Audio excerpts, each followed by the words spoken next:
नमस्कार साथियों, स्वागत है आप सभी का। तो आज की क्लास में हिंदी व्याकरण के ऐसे प्रश्नों के बारे में पढ़ेंगे जो परीक्षाओं में पूछे जाते हैं और हो सकता है कि इस बार भी ये प्रश्न आपसे पूछे जाएं। और सबसे अच्छी बात यह है कि आयोग ने आपकी परीक्षा की तिथियां घोषित कर दी हैं। तो अब जितनी भी क्लासेस कराई जाएंगी वो आपकी परीक्षा को ध्यान में रखकर कराई जाएंगी। तो आप सभी से अनुरोध है कि आप सभी चैनल को सब्सक्राइब जरूर कर लें ताकि आपको आने वाली क्लास का नोटिफिकेशन मिल सके। तो चलिए वीडियो शुरू करते हैं और देखते हैं आज का पहला प्रश्न। तो देखिए, पहला प्रश्न है, हिंदी किस भाषा परिवार की भाषा है? ऑप्शन ए बहुरूपीय, बी द्रविड़, सी ऑस्ट्रिक या ऑप्शन डी चीनी तिब्बती। तो देखिए राइट आंसर क्या होगा, हिंदी किस भाषा परिवार की भाषा है और ये प्रश्न पूछा जाता है। तो राइट आंसर होगा ऑप्शन ए बहुरूपीय परिवार की। ठीक है, याद रखिएगा, हिंदी बहुरूपीय परिवार की भाषा है। अगला प्रश्न है, हिंदी भाषा किस लिपि में लिखी जाती है? Option A Gurmukhi, B Brahmi, C Devanagari या ऑप्शन डी सौराष्ट्री। तो देखिए राइट आंसर क्या होगा, हिंदी भाषा किस लिपि में लिखी जाती है? तो ऑप्शन सी राइट होगा, देवनागरी लिपि। याद रखिएगा, यह प्रश्न पूछा जाता है। सभी प्रश्न काफी महत्वपूर्ण हैं, परीक्षा में पूछे जाने वाले प्रश्न हैं, तो आप सभी वीडियो के अंत तक बने रहिएगा। तो देखिए, हिंदी भाषा किस लिपि में लिखी जाती है? तो राइट आंसर होगा देवनागरी। अगला प्रश्न है, वर्तमान हिंदी का प्रचलित रूप है? Option A Awadhi, B Brajbhasha, C Khadi Boli या ऑप्शन डी देवनागरी। तो राइट आंसर क्या होगा कि वर्तमान हिंदी का प्रचलित रूप क्या है? तो ऑप्शन सी याद रखिएगा, खड़ी बोली। ऑप्शन सी राइट आंसर हो जाएगा। अगला प्रश्न है, भारतवर्ष में हिंदी को आप किस वर्ग में रखेंगे? ऑप्शन ए राजभाषा, बी राष्ट्रभाषा, सी विभाषा या ऑप्शन डी तकनीकी भाषा। तो देखिए, भारतवर्ष में हिंदी को आप किस वर्ग में रखेंगे? तो ऑप्शन ए राइट होगा, राजभाषा के अंतर्गत। ठीक है, ऑप्शन ए राइट होगा, क्योंकि आपने पढ़ा होगा आर्टिकल 343 क्या कहता है। क्या कहता है कि हिंदी जो है राजभाषा है। तो ऑप्शन ए होगा कि भारतवर्ष में हिंदी को आप राजभाषा के अंतर्गत रखेंगे। अगला प्रश्न है, भारतीय संविधान में किन अनुच्छेदों में राजभाषा संबंधी प्रावधानों का उल्लेख है? तो देखिए ऑप्शंस दिए गए हैं, तो राइट आंसर क्या होगा, आपसे पूछा गया है कि किस आर्टिकल में राजभाषा संबंधी प्रावधानों का उल्लेख है। और यह प्रश्न परीक्षा के लिए इंपोर्टेंट प्रश्न है। वैसे तो सभी प्रश्न काफी महत्वपूर्ण हैं। तो देखिए, यह प्रश्न पूछा गया है कि राजभाषा संबंधी प्रावधानों का उल्लेख किस अनुच्छेद में है। तो याद रखिएगा, option A he right answer हो जाएगा। 343 से 351 तक के अनुच्छेद राजभाषा संबंधी प्रावधानों का उल्लेख है। ठीक है, याद रखिएगा, ऑप्शन ए राइट आंसर होगा। अगला प्रश्न है, भाषा की सबसे छोटी इकाई क्या है? ऑप्शन ए शब्द, बी व्यंजन, सी स्वर या ऑप्शन डी वर्ण। तो देखिए, भाषा की सबसे छोटी इकाई क्या है? तो राइट आंसर होगा ऑप्शन डी वर्ण। याद रखिएगा, और ये भी प्रश्न परीक्षा के लिए इंपोर्टेंट प्रश्न है कि भाषा की सबसे छोटी इकाई को क्या कहा जाता है? तो राइट आंसर होगा वर्ण। अगला प्रश्न है, वर्णमाला कहते हैं? ऑप्शन ए शब्द के समूह को, बी वर्णों के संकलन को, सी शब्द गणना को या ऑप्शन डी वर्णों के व्यवस्थित समूहों को। और ये प्रश्न पूछा जाता है, ध्यान से इसका आंसर देखिएगा कि वर्णमाला किसे कहा जाता है? तो ऑप्शन डी राइट आंसर होगा, वर्णों के व्यवस्थित समूह को वर्णमाला कहा जाता है। ऑप्शन डी बिल्कुल सही उत्तर होगा। और परीक्षा के लिए इंपोर्टेंट प्रश्न है कि वर्णमाला किसे कहा जाता है? वर्णों के व्यवस्थित समूह को वर्णमाला कहा जाता है। अगला प्रश्न है, वृक्ष पर पक्षी बैठे हैं, इस वाक्य में पर कौन सा कारक है? ऑप्शन ए संप्रदान, बी अपादान, सी कर्म या ऑप्शन डी अधिकरण। तो देखिए, वृक्ष पर पक्षी बैठे हैं, तो इस वाक्य में पर विभक्ति है। तो राइट आंसर हो जाएगा ऑप्शन डी अधिकरण कारक। ठीक है, याद रखिएगा, वृक्ष पर पक्षी बैठे हैं, इस वाक्य में पर कौन सा कारक होगा? अधिकरण कारक। अगला प्रश्न है, निम्न में से कंठ्य ध्वनियां कौन सी हैं? ऑप्शन ए क कौमा ख, बी य कौमा र, सी च कौमा ज या ऑप्शन डी ट कौमा ड़। तो देखिए, कंठ्य ध्वनि आपसे पूछा गया है, तो जिन वर्णों का उच्चारण कंठ से होता है कंठ्य वर्ण कंठ्य ध्वनियां कहलाते हैं। और क वर्ग का प्रत्येक वर्ण, आपको पता होगा कि क वर्ग का प्रत्येक वर्ण कंठ्य वर्ण कहलाता है। तो ऑप्शन ए यहाँ पर राइट आंसर हो जाएगा, क कौमा ख जो वर्ण है वह कंठ्य वर्ण है। इसके अतिरिक्त ग, घ और ड ये भी कंठ्य वर्ण कहलाते हैं, क्योंकि इनका उच्चारण कंठ से होता है। याद रखिएगा, और ये आते हैं क वर्ग के अंतर्गत। ठीक है, क वर्ग का प्रत्येक वर्ण कंठ्य वर्ण कहलाता है। अगला प्रश्न है, भाषाई आधार पर सर्वप्रथम किस राज्य का गठन हुआ? Option A Punjab, B Jammu Kashmir, C Rajasthan या ऑप्शन डी आंध्र प्रदेश। तो देखिए राइट आंसर क्या होगा। इंपॉर्टेंट प्रश्न है, जीके की परीक्षा में भी ये प्रश्न पूछा जाता है और हिंदी में भी ये प्रश्न पूछा जाता है कि भाषा के आधार पर गठित होने वाला पहला राज्य कौन सा था। तो राइट आंसर याद रखिएगा option D Andhra Pradesh. Option D right answer हो जाएगा। आंध्र प्रदेश भाषा के आधार पर गठित होने वाला पहला राज्य था। अगला प्रश्न है, दो वर्णों के मेल से होने वाले विकार को क्या कहा जाता है। ऑप्शन ए संधि, बी समास, सी उपसर्ग या डी प्रत्यय। तो राइट आंसर क्या होगा कि दो वर्णों के मेल से होने वाले विकार, विकार यानी परिवर्तन को कहते हैं, क्या कहते हैं, संधि। ऑप्शन ए राइट आंसर होगा। अगला प्रश्न है, संधि कितने प्रकार के होते हैं। ऑप्शन ए 1, बी 2, 3 या 4। तो देखिए संधि कितने प्रकार की होती है, तो आपने पढ़ा होगा कि संधि के कितने भाग होते हैं। संधि 3 प्रकार की होती है। कौन कौन सी। एक होता है स्वर संधि, दूसरा होता है व्यंजन संधि और तीसरा होता है विसर्ग संधि। ये आपको पता होना चाहिए, स्वर संधि, व्यंजन और विसर्ग संधि। तो संधि कितने प्रकार की हो जाएगी, तो ऑप्शन यहाँ पर राइट आंसर हो जाएगा सी 3। और अगर आपसे यहीं पर पूछा जाए कि स्वर संधि कितने प्रकार की होती है, तो वह होती है कितने प्रकार की, 5 प्रकार की, याद रखिएगा। अगला प्रश्न है, जो धातु या शब्द के अंत में जोड़ा जाता है उसे कहते हैं। ऑप्शन ए समास, बी अव्यय, सी उपसर्ग या ऑप्शन डी प्रत्यय। तो राइट आंसर क्या होगा कि जो धातु या शब्द के अंत में जोड़ा जाता है उसे प्रत्यय कहा जाता है। ऑप्शन डी राइट आंसर होगा, क्योंकि यहाँ पर दिया गया था अंत में जोड़ा जाता है। ठीक है, तो याद रखिए ऑप्शन डी राइट आंसर होगा, प्रत्यय कहा जाता है। अगला प्रश्न है, दो अथवा दो से अधिक शब्दों से मिलकर बने हुए नए सार्थक शब्द को क्या कहते हैं। ऑप्शन ए संधि, बी समास, सी अव्यय या डी छंद। तो देखिए दो अथवा दो से अधिक शब्दों से मिलकर बने हुए नए सार्थक शब्द को समास कहा जाता है। ऑप्शन बी राइट आंसर है और सरल प्रश्न है, ये तो आपको पता होगा।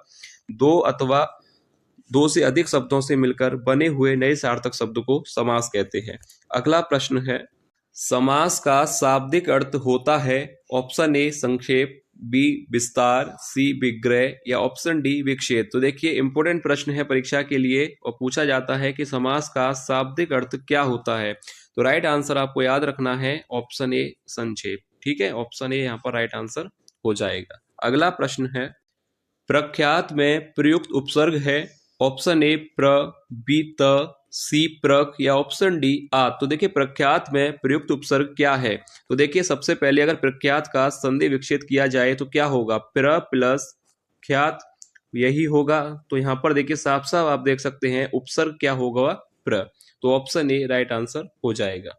अगला प्रश्न है, वस्तु, स्थान, भाव या विचार के घोतक शब्द को क्या कहते हैं। ऑप्शन ए संज्ञा, बी सर्वनाम, सी विशेषण या डी विशेष्य। तो देखिए वस्तु, स्थान, भाव या विचार के घोतक शब्द को संज्ञा कहते हैं। ऑप्शन ए राइट आंसर हो जाएगा। अगला, विपरीतार्थक बनाने के लिए आप किस उपसर्ग का प्रयोग करेंगे। तो देखिए गमन का विलोम शब्द आपको बनाना है, तो उसके लिए आप किस उपसर्ग का प्रयोग करेंगे। ऑप्शन ए उप, बी आ, सी प्रति या ऑप्शन डी अनु। तो देखिए गमन का विलोम शब्द क्या होगा, गमन का विलोम होता है आगमन। तो यहाँ पर हम उपसर्ग का प्रयोग करेंगे ऑप्शन बी आ का। याद रखिएगा गमन का विलोम शब्द हमें बनाना था तो उपसर्ग हो जाएगा आ। ठीक है, याद रखिए। अगला प्रश्न है, निर्वासित में प्रत्यय है, यानी निर्वासित शब्द में आपको बताना है किस प्रत्यय का प्रयोग किया गया है। इक, बी नि, सी सित या ऑप्शन डी इत। तो देखिए निर्वासित में जो प्रत्यय होगा क्या होगा, ऑप्शन डी इत। और प्रत्यय क्या होता है कि जो धातु या शब्द के अंत में जोड़ा जाए प्रत्यय कहलाता है। तो ऑप्शन डी राइट आंसर हो जाएगा इत। अगला प्रश्न है, सूर्य शब्द का स्त्रीलिंग क्या होगा। ऑप्शन ए सूर्यानी, बी सूर्या, सी सूर्यागी या ऑप्शन डी सूर्यो। तो देखिए सूर्य शब्द का स्त्रीलिंग क्या होगा, ऑप्शन बी राइट आंसर हो जाएगा सूर्या। अगला प्रश्न है, बुढ़ापा भी एक प्रकार का अभिशाप है। इस वाक्य में रंगीन छपे शब्द की संज्ञा बताइए। ऑप्शन ए जातिवाचक, बी व्यक्तिवाचक, सी भाववाचक या डी इनमें से कोई नहीं। तो देखिए बुढ़ापा भी एक प्रकार का अभिशाप है। तो यहाँ पर आपसे पूछा गया है कि बुढ़ापा शब्द की संज्ञा क्या होगी, जातिवाचक या व्यक्तिवाचक, भाववाचक या इनमें से कोई नहीं। तो देखिए बुढ़ापा संज्ञा होगी भाववाचक। सरल प्रश्न है, ऑप्शन सी राइट आंसर हो जाएगा। और इस तरह के प्रश्न पूछे जाते हैं तो इसलिए इस प्रश्न को लिया गया है कि बुढ़ापा भी एक प्रकार का अभिशाप है। तो यहाँ पर बुढ़ापा शब्द कैसा है? भाववाचक संज्ञा है। अगला प्रश्न है, जंगल में लगने वाली आग को क्या कहा जाता है?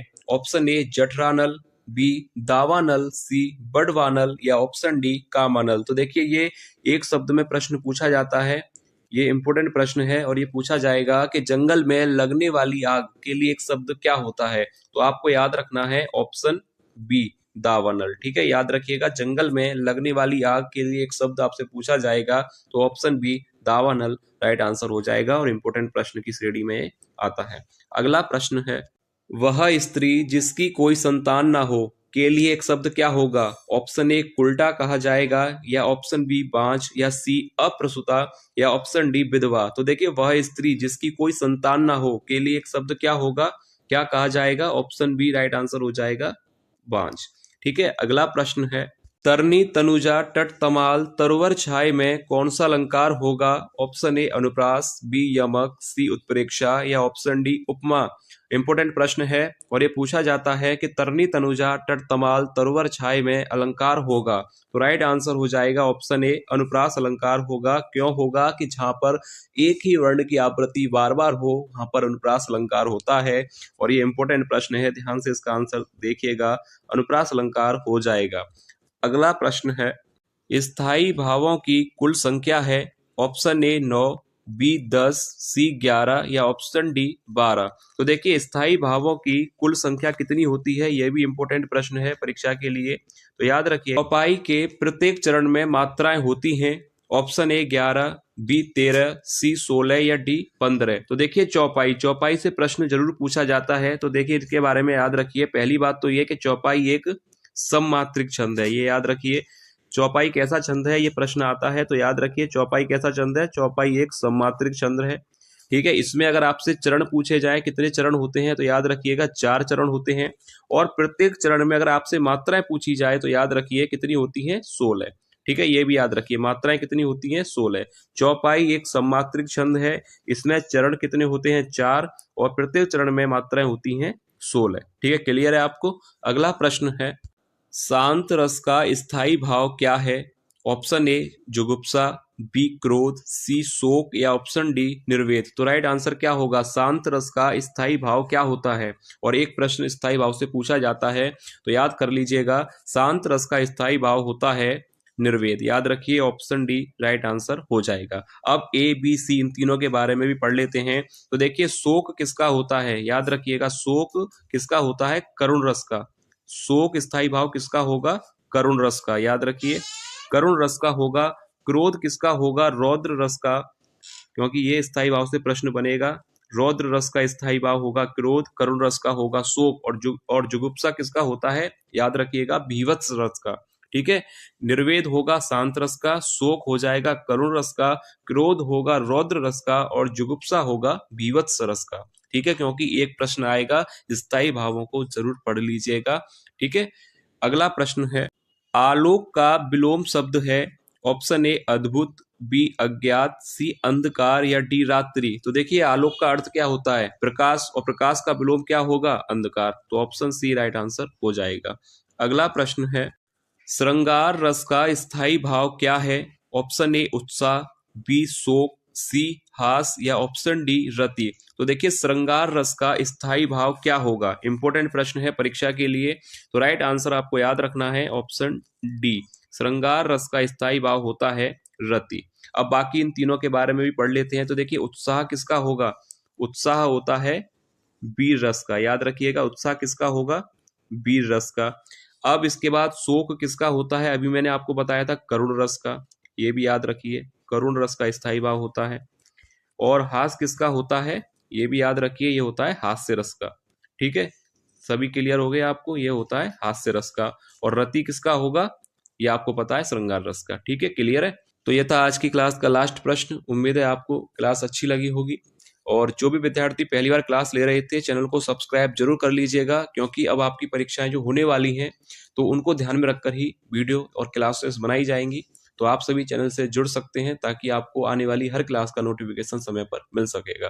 तो चलिए मिलेंगे नेक्स्ट क्लास में और महत्वपूर्ण प्रश्नों के साथ, तब तक के लिए धन्यवाद।